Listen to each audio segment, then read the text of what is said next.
The honourable member for Dartmouth South. Mr. Speaker, my question through you is to the Minister of Education. Often in response to my questions in this House, the Minister has claimed that he makes his decisions based on evidence.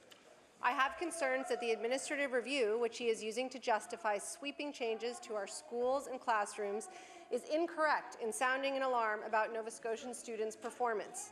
As many people have now pointed out, our children achieve at or above the expected levels on both the Pan-Canadian Assessment Program, PCAP, and the Program for International Student Assessment, PISA.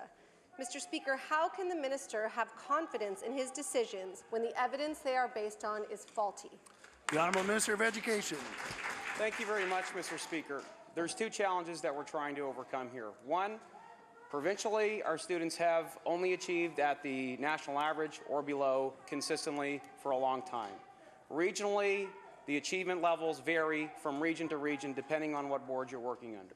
These are two challenges, in my opinion, that are important to overcome. They are system-based challenges. The structure of the education system has created challenges to do better.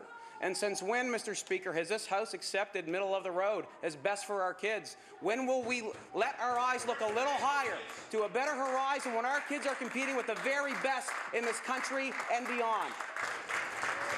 The honourable member for Dartmouth South.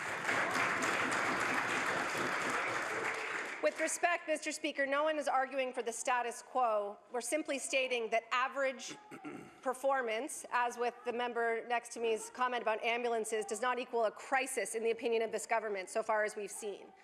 Parents, students, teachers, and school boards have been asking for a willing partner to make the changes needed for a long time, and instead this government has locked students out, chosen to legislate rather than collaborate, and is now responsible for the second strike vote ever by teachers in as many years. Parents and teachers are experts who want what is best for our children. Mr. Speaker, if the minister has confidence in his reforms, then why does he feel the need to bulldoze forward in this sitting? And why is he so afraid to listen to the public? The Honourable Minister of Education. Mr. Speaker, I've gone out and met with the public extensively over the course of the last number of weeks. And let's not pretend that this is the first report that has told us there needs to be a change in the administrative model of our education system, Mr. Speaker. This just happened with the Myra Freeman report, who engaged thousands of Nova Scotians over the course of a year, Mr. Speaker. And so how many reports giving us recommendations to transform our education system have to sit on a shelf and collect dust before we actually do something in this province, Mr. Speaker? The time is now. The time is now, Mr. Speaker, and in fact, I want to remind the member opposite is in fact the leader of the third party who actually told our government that our education system is in crisis. And I will table that quote for the pleasure of the House, Mr. Speaker. Thank you very much.